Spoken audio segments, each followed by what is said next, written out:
சிவகங்கை மாவட்டம் கீழடியில் உள்ள வைகை ஆற்றங்கரையில் நடந்த தொல்லியல் ஆய்வில் பழங்கால தமிழர் நாகரிகத்தை பறைசாற்றும் அரிய பொருட்கள் கிடைத்துள்ளன.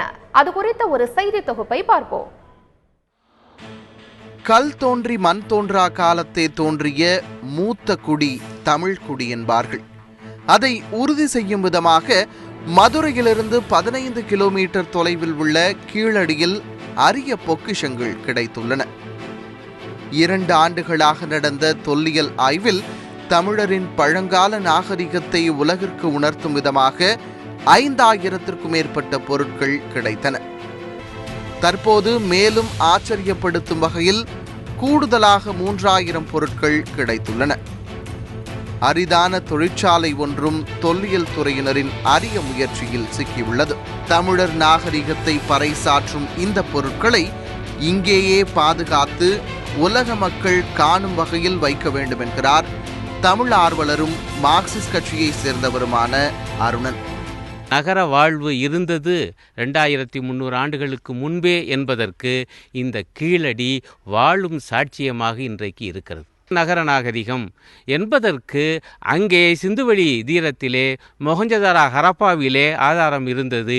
இங்கேயும் கீழடியிலும் நம்முடைய மதுரைக்கு பக்கத்திலும் அந்த ஆதாரம் இருக்கிறது. பள்ளிக்கூட பாட புத்தகங்களில் மட்டுமே படித்த ஹரப்பா போன்ற நாகரிகத்தை நேரில் பார்க்கும்போது வியப்பாக இருக்கிறது என்கிறார் தமிழ்நாடு முற்போக்கு எழுத்தாளர் சங்க செயலாளர் சாந்தாராம். எங்கு தோண்டினாலும் புதையல் புதையலாக கிடைக்கிறது என்கிறார் வியப்பு மாறாமல். 200 ஏக்கர் பக்கத்தில் இந்த பரப்புகள் அடங்கியிருக்கு.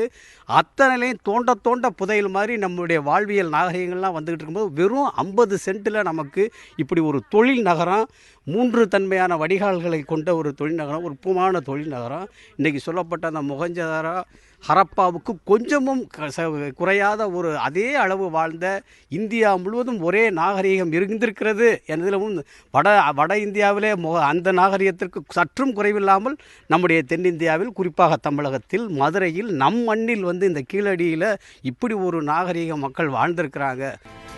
தமிழரின் பழம்பெருமையை தமிழ் மண்ணிலேயே போற்றி பாதுகாக்க மத்திய மாநில அரசுகள் நடவடிக்கை எடுக்க வேண்டும் என்பது அவர்களுடைய ஆசை மட்டுமல்ல, தமிழர்களின் ஒட்டுமொத்த விருப்பமும் அதுவே.